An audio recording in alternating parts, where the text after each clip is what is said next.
yang latihan. Iya Pak. Gimana Pak?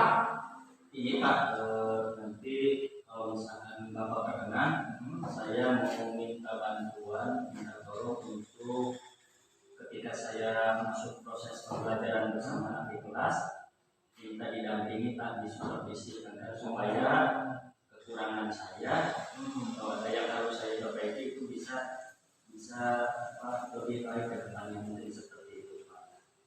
Kira-kira Pak, Pak Doni ini untuk meminta bantuan kepada saya untuk disupervisi Pak, itu kira-kira kompetensi mana Pak yang Bapak ingin tingkatkan kira-kira? Untuk kompetensi yang ingin saya tingkatkan dalam penguasaan kelas, mungkin manajemen waktu, atau misalkan sesuai dengan apa yang ada di RPP, karena selama ini yang saya lakukan itu kadang-kadang tidak sesuai sama yang ada di RPP. Jadi makanya saya minta dari Bapak bimbingan atau misalkan saran dan masukan saya agar supaya nanti kedepannya ketika setelah Bapak mendampingi saya atau memberi masukan kepada saya melalui supervisi di dalam kelas, itu bisa lebih baik dalam proses pembelajaran di dalam kelas bersama siswa. Oh iya Pak. Sejauh ini Pak, menurut Pak Doni, berarti kompetensi yang ingin dicapai itu intinya adalah apa Pak? Intinya adalah apakah ketika saya proses pembelajaran di dalam kelas itu sesuai enggak dengan yang ada di RPP, untuk urutannya itu apakah pembukaannya sudah sesuai, berarti sintak ya, sintaknya itu lah, sintak, terus mungkin konten ya Pak ya, konten, dan juga ketepatan waktu, manajemen waktu ya, manajemen waktu. Menurut Pak Doni, untuk sejauh ini Pak, performa Pak Doni dalam pembelajaran pada peserta didik itu dari rentang angka 1 sampai 10 Pak, Pak Doni ada di angka berapa Pak? Ada di angka 6. Di angka 6. Saya merasa di angka 6. Berarti sebetulnya angka 6 itu sudah cukup baik ya Pak ya. Cuma Pak Doni ingin meningkatkan sampai target angka berapa Pak? Target kalau minimalnya sih 7, tapi ya lebih bagusnya saya pengennya sih di angka 8 agar supaya saya merasa maksimal ketika berhadapan dengan siswa. Lalu adakah selama ini kendala yang Pak Doni hadapi ketika berhadapan dengan siswa Pak? Ada Pak, mungkin salah satunya adalah kadang-kadang saya itu tidak mempersiapkan materi yang dimana materi itu sesuai dengan RPP. Jadi makanya ketika saya ke kelas bertemu dengan siswa itu kadang-kadang kadang-kadang materi yang saya sampaikan itu tidak sesuai sama yang di RPP.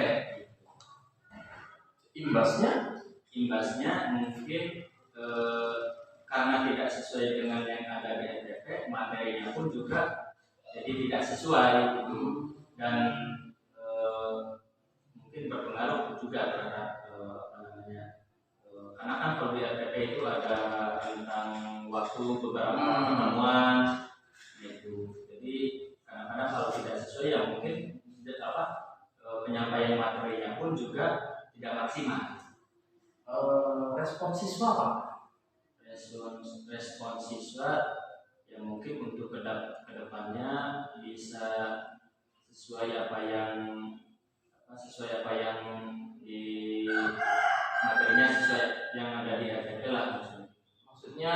Respon siswa sejauh ini menurut Pak Doni, respon siswa dengan pembelajaran yang Pak Doni sudah laksanakan, untuk respon siswa sendiri sebenarnya tidak ada masalah, tidak ada kendala, hanya saja mungkin itu secara pribadi Pak. Kalau siswa biasanya dia kadang mengikuti apa yang mengikuti dulu yang dulu sampaikan. Ya, yang mungkin Pak dari pembicaraan kita, obrolan kita, Pak Doni sudah menemukan bahwasanya inti permasalahan yang Pak Doni alami itu seperti yang Pak Doni sudah sebutkan. Kira-kira ada tidak rencana Pak, rencana yang mungkin akan Pak Doni laksanakan nanti ketika supervisi atau ketika pembelajaran ke depan? Mungkin rencananya ketika pembelajaran bersama dengan Pak Ardian, ketika supervisi mungkin yang pertama menyiapkan administrasi pembelajaran, terus juga pengkondisian siswa, manajemen waktu mungkin bisa disesuaikan dengan yang ada di RPP. Kalau untuk alat bantu sendiri, karena memang materinya tidak terlalu berat, tidak terlalu sulit, ya mungkin dengan metode ceramah dan juga infogram ketika penyampaian ditulis, disampaikan, dipresentasikan di papan tulis, itu masih saya rasa masih cukup. Baik Pak, insya Allah saya kemungkinan bisa untuk membantu Pak semampu saya ya Pak ya, karena kita sama-sama saja lah, sama-sama saling memperbaiki kesalahan. Saya juga nanti mungkin membantu Pak Doni dalam mencoba untuk merefleksikan hasil pembelajaran Pak Doni.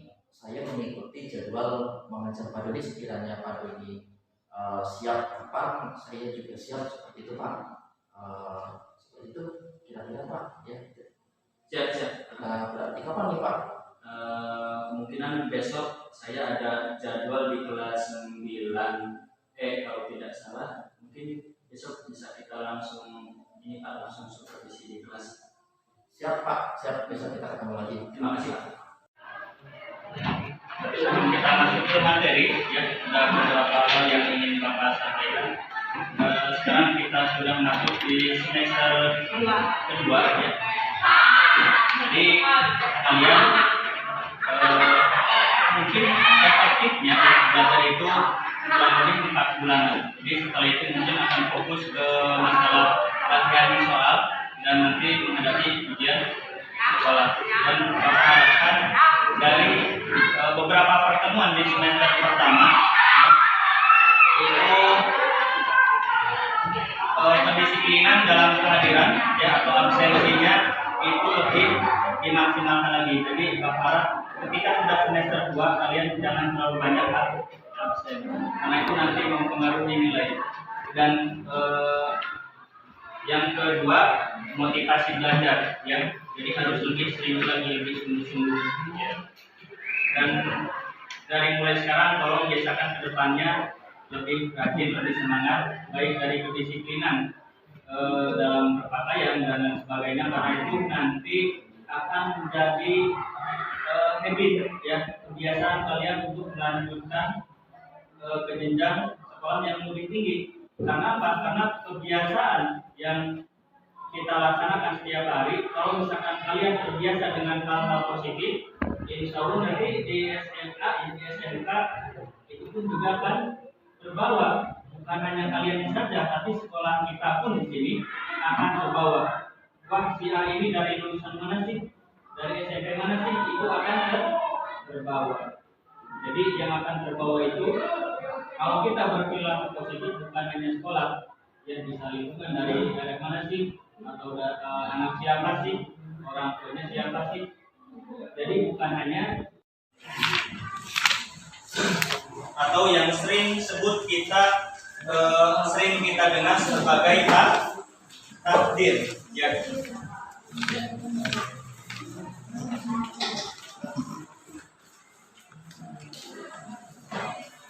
Ini sudah dicatat? Sudah bagus.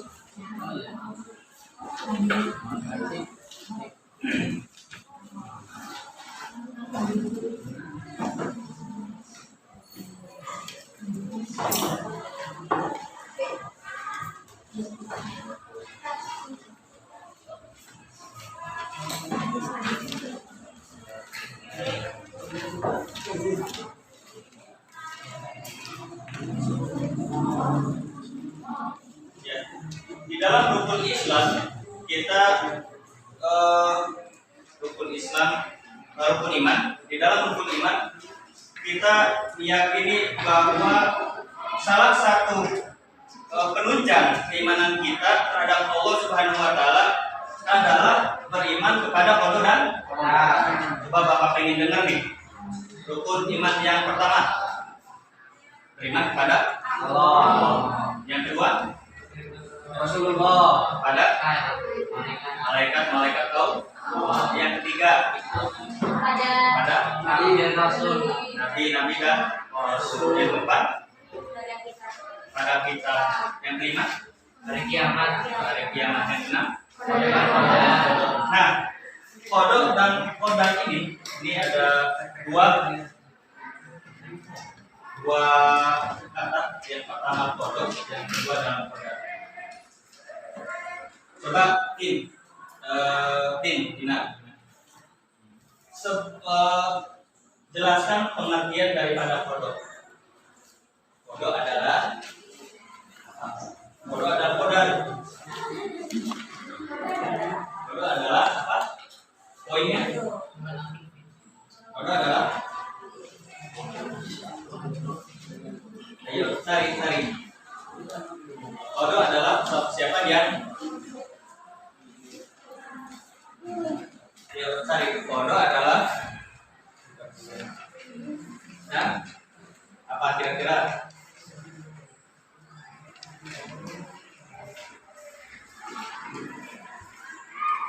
Qada adalah hukum. Ya. Jadi setiap kita ya sebagai manusia, sebagai seorang muslim itu sudah Allah tentukan nasibnya, ya. Baik yang kalau di film ada sutradara, ada pembuat naskah cerita. Nah, itu adalah seperti gambaran qada. Lalu kemudian film itu dibuat dan ceritanya sama dengan yang ditulis. Itu adalah qadar, ya. Jadi qada itu ketentuan, keputusan, penetapan pada setiap makhluk ya oleh Allah sejak zaman azali. Dan qadar itu simpelnya adalah perwujudan dari qada, ya. Dan kedua-duanya ini sering kita sebut dengan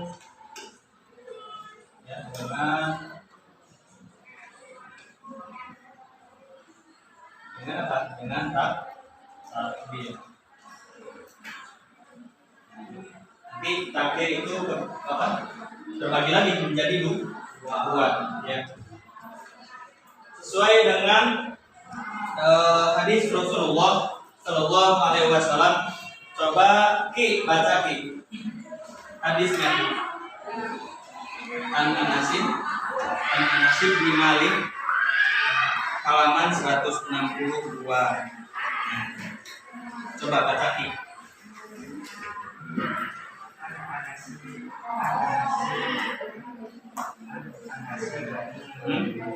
Terus? Iya, lanjutin dong sampai akhir.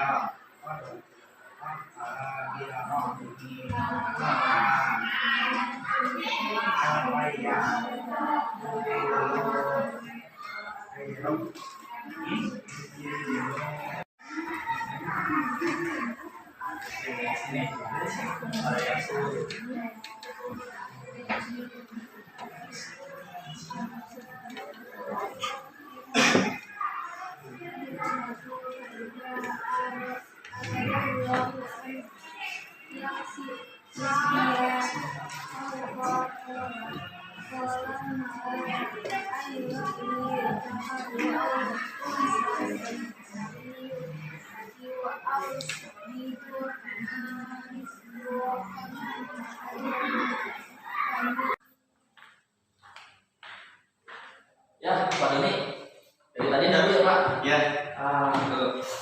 Ini Pak tadi biasa apa namanya? Saya juga ngajar dulu Pak. karena kalau nggak ada yang mendampingi ketika olahraga itu suka kecewa. Jadi kemarin kita sudah melaksanakan observasi supervisi sesuai dengan permintaan Pak Doni.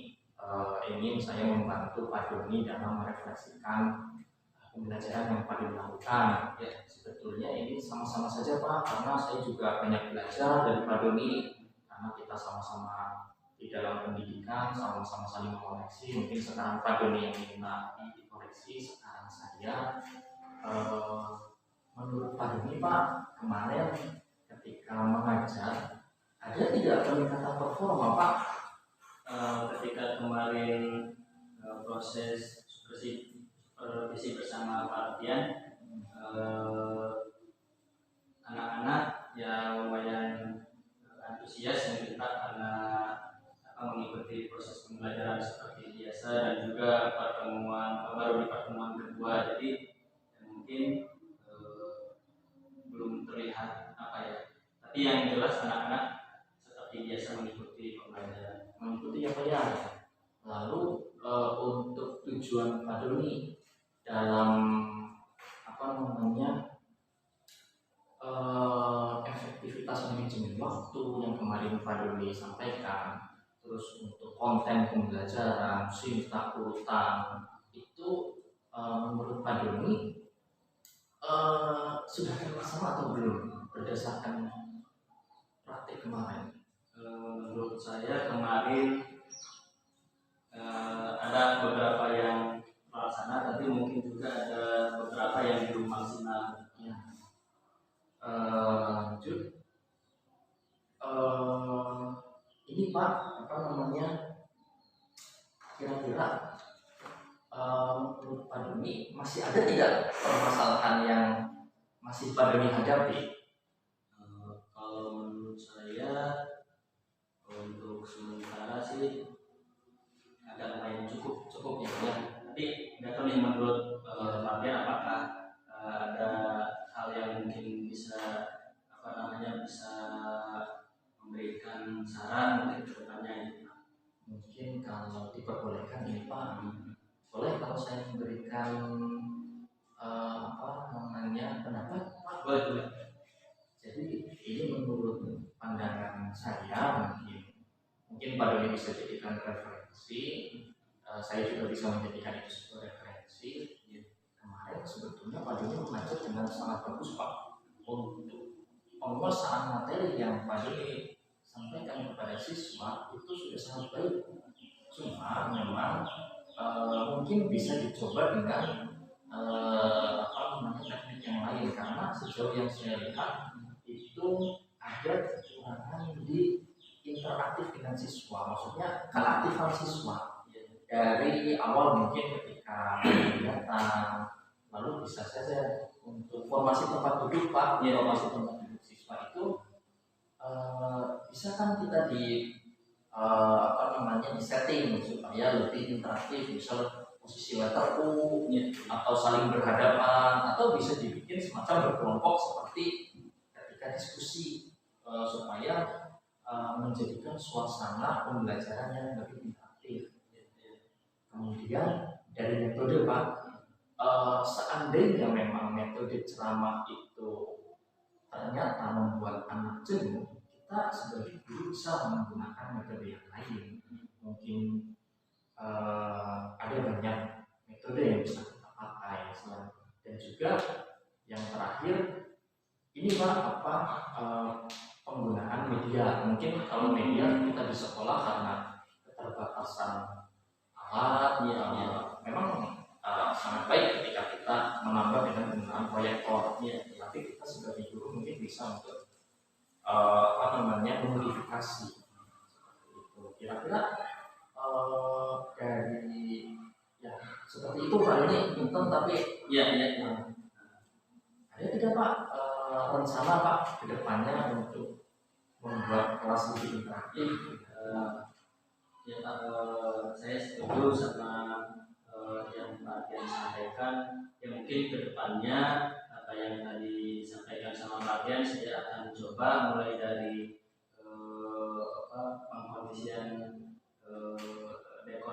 siswa mungkin bisa tadi seperti meja diskusi, jadi mungkin biar siswa juga tidak jenuh dan rileks.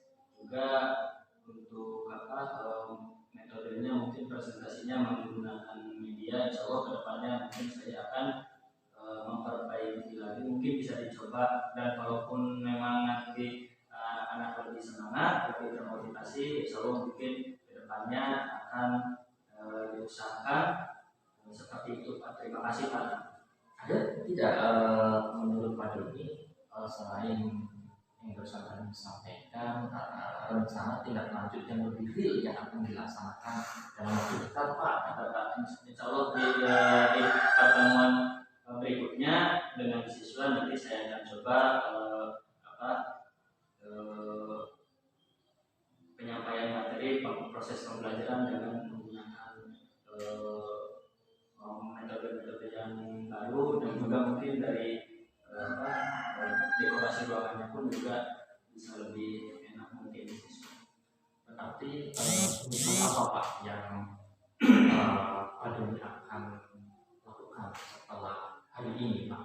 Setelah saya diskusi sama Pak Rupiah, komitmennya adalah memperbaiki proses pembelajaran bersama siswa, terus juga menggunakan metode dan media yang sesuai, juga ya tujuannya itu tadi agar supaya siswa lebih menikmati proses pembelajaran.